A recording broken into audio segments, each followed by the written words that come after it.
Hey guys, good morning and welcome once again to exams card. Guys, सबसे पहले तो आप सभी से मैं बहुत बहुत क्षमा चाहूँगा कि इतने दिनों से वीडियो नहीं आ पा रहा था। एक्चुअली क्या है ना कि मेरा रेलवे का एग्ज़ाम था और मुंबई सेंटर उन्होंने दे दिया था, तो मैं मुंबई गया हुआ था 3 दिन से, इसलिए वीडियो नहीं आ पा रहा था। So sorry for that. But आज से अब कंटिन्यू रहेगा अपना सेशन, ठीक है, करंट अफेयर्स का। तो आज हम जानेंगे इस वीडियो में 20 जून 2022 की top 10 news, top 10 current affairs, और शुरुआत करेंगे हमारे क्वेश्चन ऑफ द डे के साथ हर बार की तरह। देखिए, आज का जो क्वेश्चन है ये रेलवे में ही पूछा गया क्वेश्चन है। मैं आपको बता देता हूँ क्या है क्वेश्चन। देखिए, क्वेश्चन है Banaras Hindu university was founded by. तो बनारस हिंदू विश्वविद्यालय की स्थापना किसके द्वारा की गई थी, आपको बताना है। पंडित दीनदयाल उपाध्याय, राजा राम मोहन रॉय, मदन मोहन मालवीय या फिर जवाहरलाल नेहरू। ये चार आपके ऑप्शन है। इसका जिस किसी को भी करेक्ट आंसर आता है वो ABCD कोई भी अपना ऑप्शन चूज़ कर सकता है, बता सकता है। ओके, कमेंट बॉक्स में कमेंट कीजिए। चलिए देखते हैं न्यूज़ क्या है आज। देखिए, पहला न्यूज़ है केंद्रीय संचार मंत्री अश्विनी वैष्णव ने के मुताबिक भारत में मार्च 2023 तक 5G सेवाएं लॉन्च कर दी जाएंगी। ठीक है, आपको पता होगा 5G सेवाओं का सब जने वेट कर रहे हैं। अभी 4G चल रहा है अपने इंडिया में। ठीक है, तो चलो इस न्यूज़ के बारे में जानते हैं। केंद्रीय संचार मंत्री अश्विनी वैष्णव के मुताबिक भारत में मार्च 2023 तक 5G सेवाएं लॉन्च कर दी जाएंगी। उन्होंने कहा कि मार्च 2023 तक भारत को 5G सर्विसेज मिलने लगेगी, जो 4G से 10 गुना तेज होगी। इससे पहले उन्होंने एक दिन पहले 5G स्पेक्ट्रम नीलामी करने के लिए दूरसंचार विभाग के प्रस्ताव को मंजूरी दी। उन्होंने बताया कि 20 साल की वैलिडिटी के साथ कुल 72 गीगाहर्ट्ज स्पेक्ट्रम की नीलामी जुलाई के अंत तक पूरी हो जाएगी। ठीक है, चलो नेक्स्ट वीडियो देखते हैं। Next news, Hamza Abdi Barre appointed as PM of Somalia. तो सोमालिया के नए PM बने हैं कौन? हमजा अब्दी बैरे। जानते हैं इनके बारे में।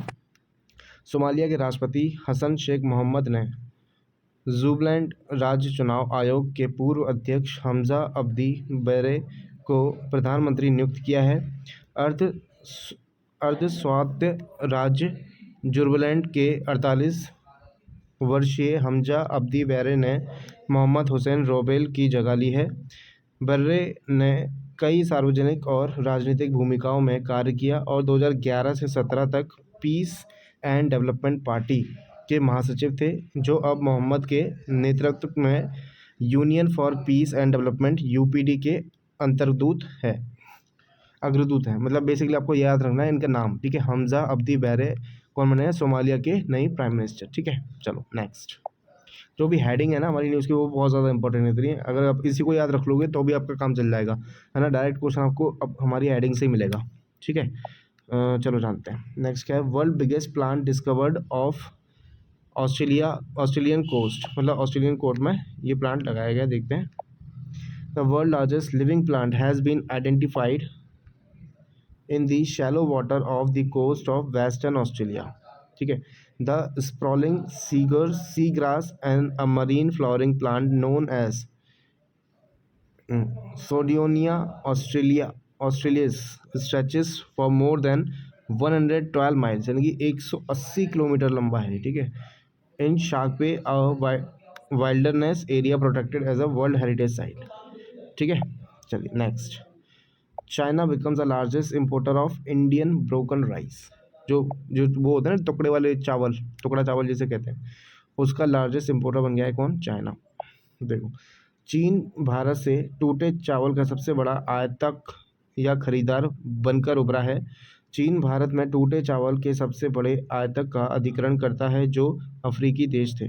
महामारी के दौरान चीन ने भारत में चावल के सबसे बड़े आयातक के रूप में अग्रणी भूमिका निभाई। चीन को 7.7% आयात किया गया है, जो कि 16.34 लाख मैट्रिक टन है, और भारत का कुल निर्यात वर्ष 2021-22 में 212.10 लाख मीट्रिक टन है। ठीक है, चलिए नेक्स्ट क्या है। RBI raises limit of mandates for transaction up to 15,000। जानते हैं इस न्यूज़ के बारे में। देखो, the Reserve Bank of India has raise the additional factor of authentication limit from ₹5,000 to 15,000 per transaction for mandates on cards, prepaid payment instruments and unified payment interface UPI for recurring transactions It implies additional authentication will not be need for payment of rupees 15,000 per transaction. Okay, next क्या है? International day for countering hate speech, ये कब मनाया जाता है? 18 जून को। ठीक है, आजकल तो बहुत चल रहा है किस्सा हेट स्पीच का, आपने सुना ही होगा। इंडिया पाकिस्तान का मुद्दा, और जाने क्या क्या बोला जा रहा है पाकिस्तान मुसलमानों के बारे में, कई कई बार कई लोग बोल देते हैं, हिंदुओं के बारे में कुछ, फिर वो काउंटर अटैक मिलता है, तो ये सब चलता रहता है। देखो क्या है, हेट स्पीच का मुकाबला करने के लिए अंतर्राष्ट्रीय दिवस 18 जून को पड़ता है।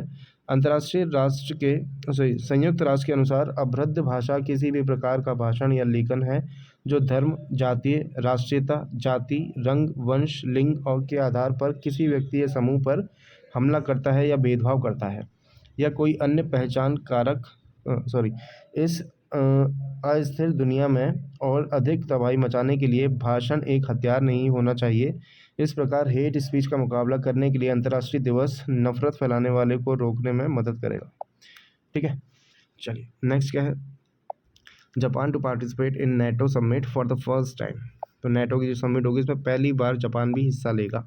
जापान प्रधानमंत्री फूमियो कोशिदा मैड्रिड में इस महीने के नेटो शिखर सम्मेलन में भाग लेंगे, जो ट्रांस अटलांटिक गठबंधन की शीर्ष बैठक में शामिल होने वाले देश के पहले नेता होंगे।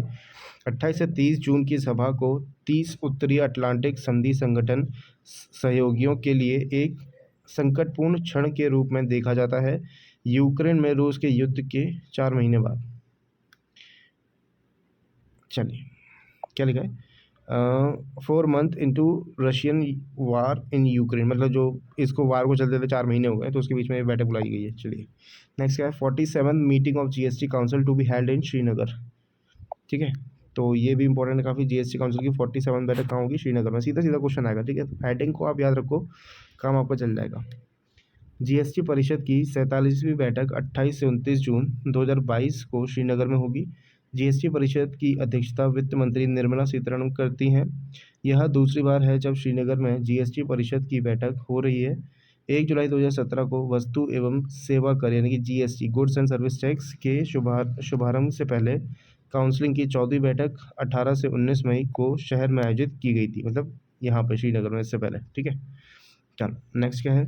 Government establishes 10% quota for Agniveers alters upper age limit. जानते हैं इस न्यूज़ के बारे में, काफ़ी इंपॉर्टेंट है। देखो, अग्निपथ योजना के व्यापक विरोध के बाद केंद्र के केंद्रीय सशस्त्र पुलिस बल और असम राइफल्स भर्ती में अग्निवीरों के लिए 10% आरक्षण की घोषणा की।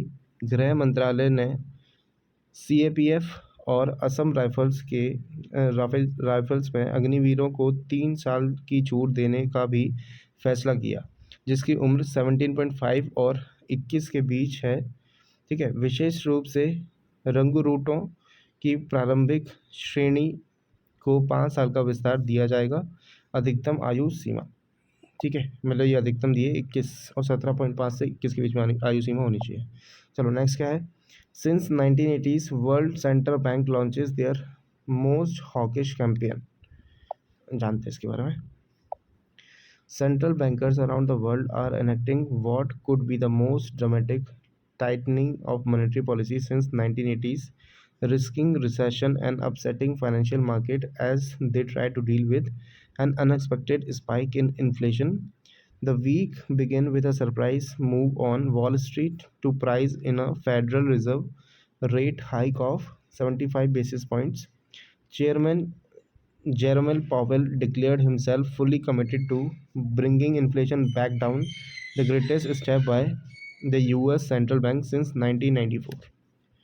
ठीक है, तो आते हैं अपने क्वेश्चन ऑफ द डे के ऊपर, जिसमें मैंने आपसे एक सिंपल सा सवाल पूछा था कि बनारस हिंदू यूनिवर्सिटी की स्थापना किसने की थी। ठीक है, ऑप्शन थे पंडित दीनदयाल उपाध्याय, राजा राम मोहन राय, मदन मोहन मालवीय या फिर जवाहरलाल नेहरू।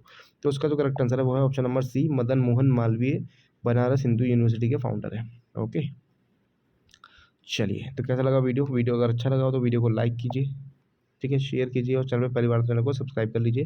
ठीक है, बाकी मिलेंगे कल हम सुबह 6 बजे इसी क्लास में अगली 10 न्यूज़ के साथ। Till then take care, bye bye.